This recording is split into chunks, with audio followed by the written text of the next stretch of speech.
Ibu mau ngomong sesuatu sama kamu. Mau ngomong apa toh, Bu? Kok kelihatannya serius banget? Nak, kamu kan tahu sendiri, semenjak bapak kamu meninggal, kondisi ekonomi keluarga kita semakin memburuk.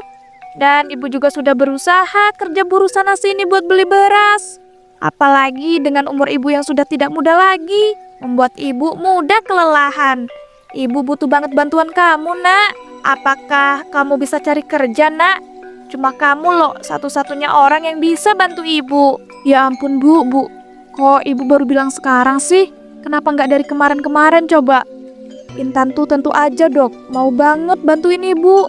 Alhamdulillah, kalau kamu mau bantuin. Ibu sebenarnya nggak enak harus minta bantuan kamu. Ibu tuh pengen gitu bisa bahagiain kamu. Tapi apalah daya keadaan kita begini. Ya ampun Bu, udah ya, ibu tuh nggak perlu khawatir. Intan tuh udah bahagia kok selama jadi anak ibu selama ini. Ibu tenang aja ya, abis ini Intan bakal cari kerja. Makasih ya nak, kamu udah mau ngertiin keadaan kita. Ibu beruntung banget deh punya anak kayak kamu. Bu, Intan juga beruntung kok terlahir sebagai anak ibu di dunia ini. Ibu tuh ibu yang paling terbaik. Jadi ibu gak boleh sedih ya. Iya nak, kamu juga gak boleh sedih. Kita harus berjuang bareng-bareng ya.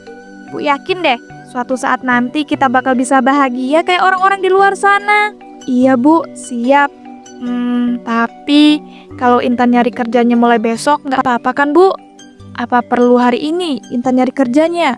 Nak, mulai besok juga gak apa-apa kok. Mending hari ini kamu istirahat dan kumpulin tenaga yang banyak. Biar besok kamu nyari kerjanya dengan semangat. Aman bu, nanti Intan banyak full istirahat buat semangat.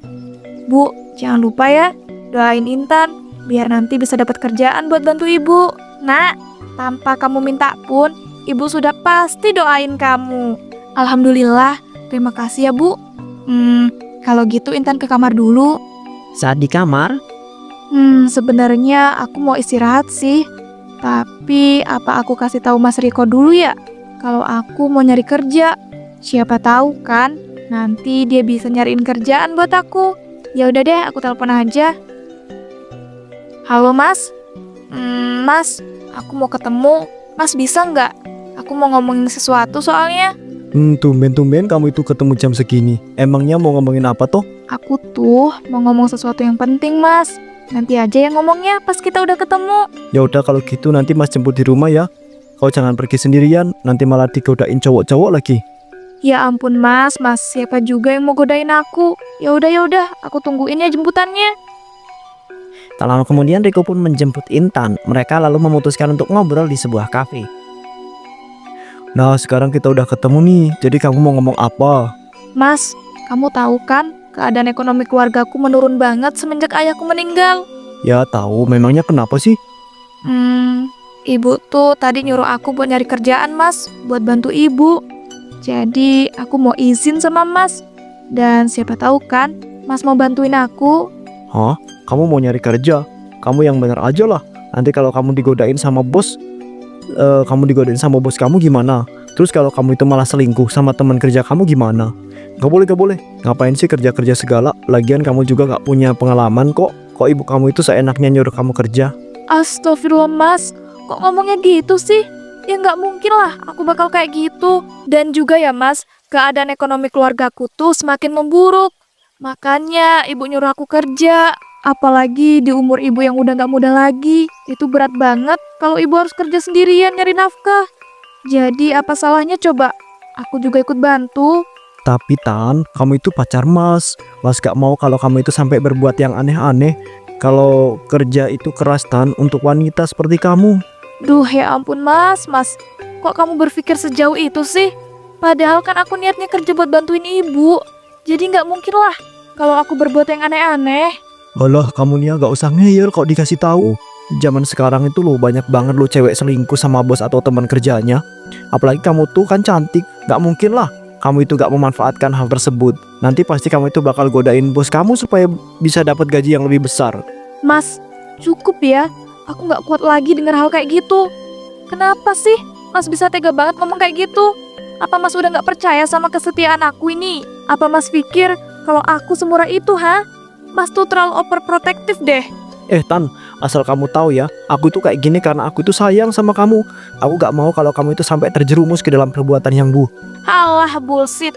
Kamu tuh ya cuma nuduh aku dengan tuduhan yang gak jelas. Itu bukan tuduhan, Tan. Itu sesuatu yang bakal terjadi kalau gak aku cegah. Oh, jadi maksud kamu gak percaya gitu sama aku. Dan kamu berpikir aku akan berbuat seperti yang kamu omongin tadi. Bukan aku tuh gak percaya, tapi aku tuh mencoba buat antisipasi. Udah, pokoknya aku itu gak bolehin kamu kerja, titik. Lah, kok kamu malah yang mutusin sih? Aku boleh kerja atau enggak? Ya iyalah, secara kan aku itu pacar kamu, jadi aku itu punya hak dong. Dan kamu tuh sebagai pacar aku harusnya nurut. Astagfirullah, mas. Ini bukan soal nurut gak nurut. Aku tuh kerja buat bantu ibu, mas. Bukan mau godain orang. Bantu mah bantu aja, gak usah pakai kerja. Kamu kan bisa bantu dengan cara lain tanpa harus kerja. Otak kamu tuh emang udah geser ya. Aneh deh. Coba deh kamu kasih tahu aku. Emangnya aku bisa bantu ekonomi keluarga dengan cara apa selain kerja? Loh, kok malah nanya aku? Ya kamu pikir aja. Terserah kamu aja deh. Capek banget ngomong sama kamu. Intinya aku bakal tetap nyari kerja. Titik. Oh, jadi sekarang kamu tuh udah bisa ngelawan ya? Ngelawan aku sebagai pacar? Ya udah berani kamu ya? Mas, please banget. Aku tuh mau bantu ibu dengan cara kerja, mas.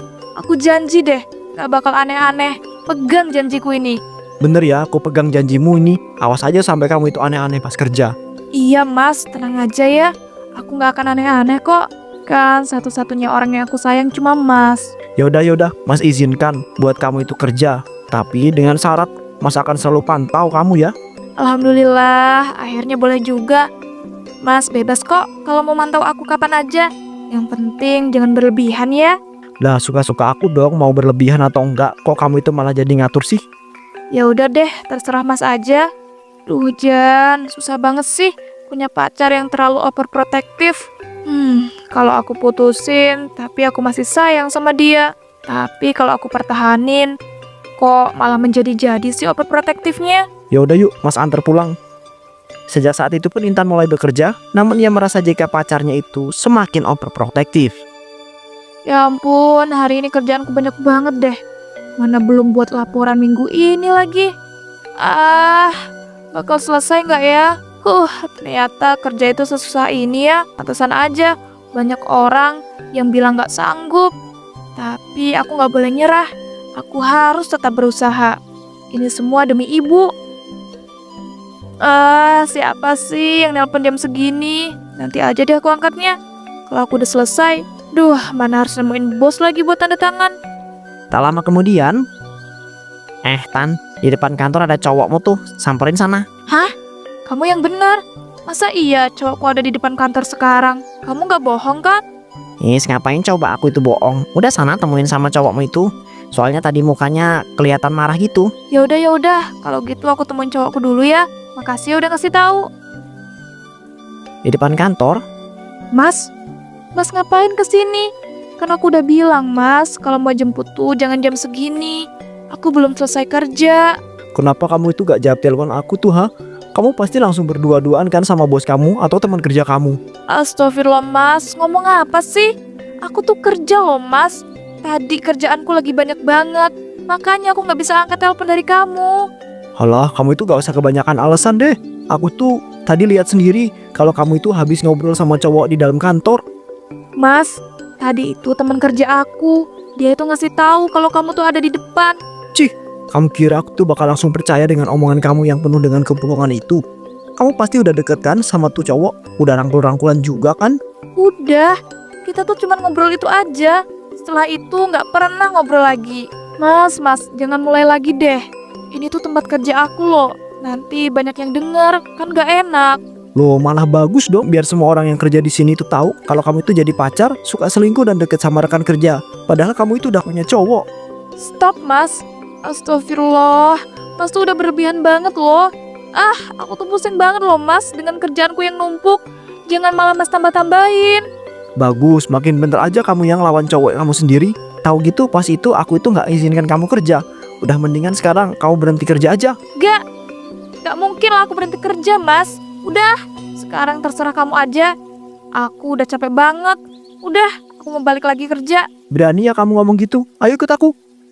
Apaan sih, Mas? Ih, jangan tarik-tarik tangan aku, sakit tahu. Mas kok malah jadi kasar sih? Lepasin, Mas. Tak sengaja Fatah melihat kejadian tersebut. Loh kok itu Intan kayak lagi dipaksa sih sama cowoknya. Mana cowoknya itu kelihatan kasar banget lagi. Apa aku tolongin ya? Apalagi si Intan kan hari ini kerjaannya lagi banyak banget. Kalau dia terus-terusan gitu gak bakal selesai-selesai kerjaannya. Ya udah deh, mending aku samperin.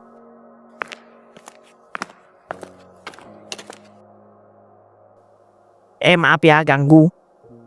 Ganggu kalian yang lagi ngobrol. Tapi tadi si bos itu manggil kamu Tan. Katanya kamu itu disuruh menyiapkan berkas laporan minggu ini. Oh iya ya, aku sampai lupa. Mas, aku lanjut kerja lagi ya. Oh, jadi kamu yang selingkuhan pacar saya. Kelihatannya kamu itu bisa aja deh. Masih gantengan juga saya. Mending kamu itu gak usah ikut campur deh urusan saya dan pacar saya ini. Dan saya juga peringatkan ya, jangan kamu deket-deket sama pacar saya lagi.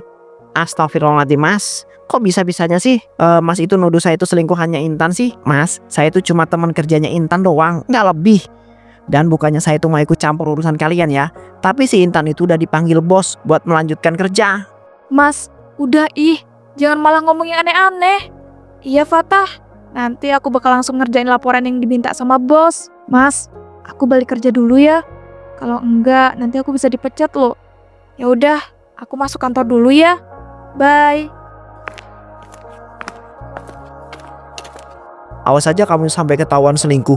Aku bakal ngelakuin hal yang gak pernah kamu bayangin. Riko pun pergi sedangkan Fatah dan Intan kembali ke kantor.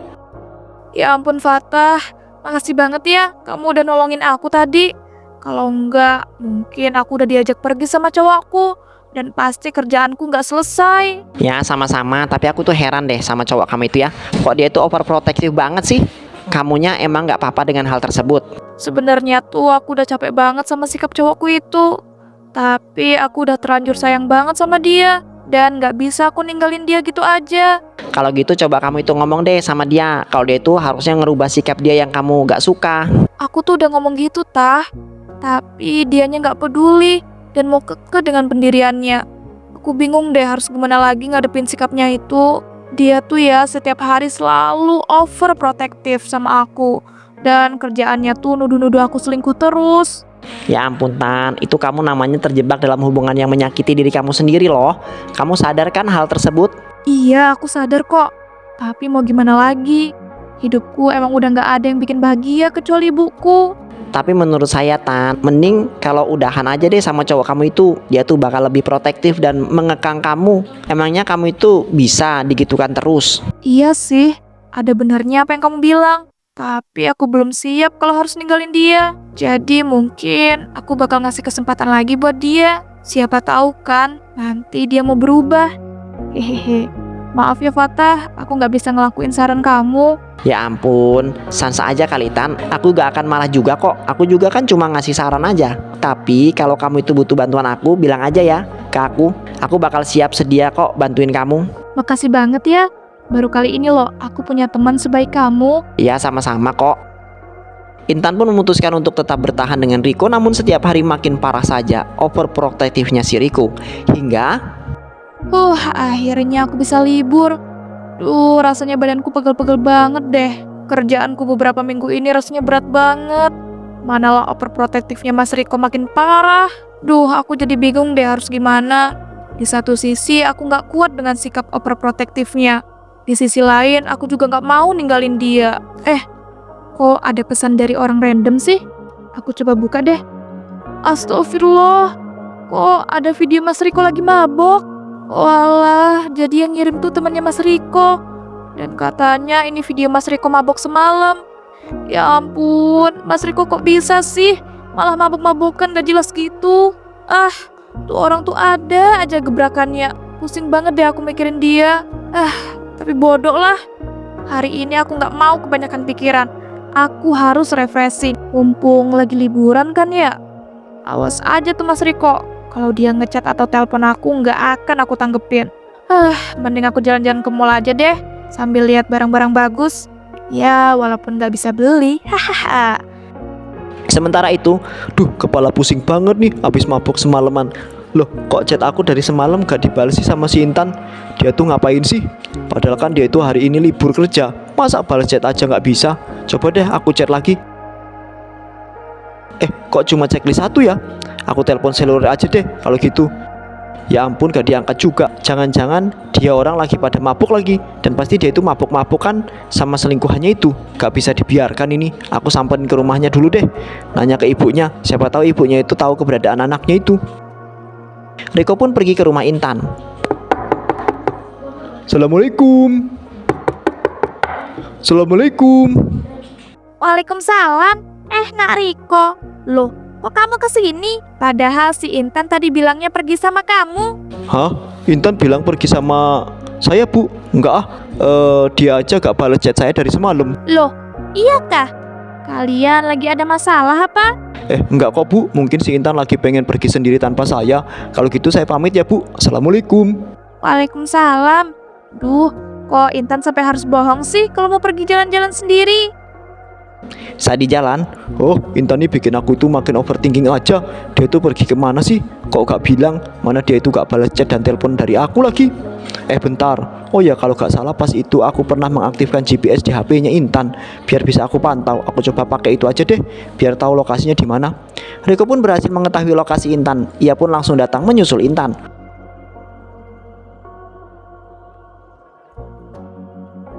Oh, ternyata kamu lagi di mall ya. Pasti abis ini mau mabok-mabokan kan sama selingkuhanmu itu?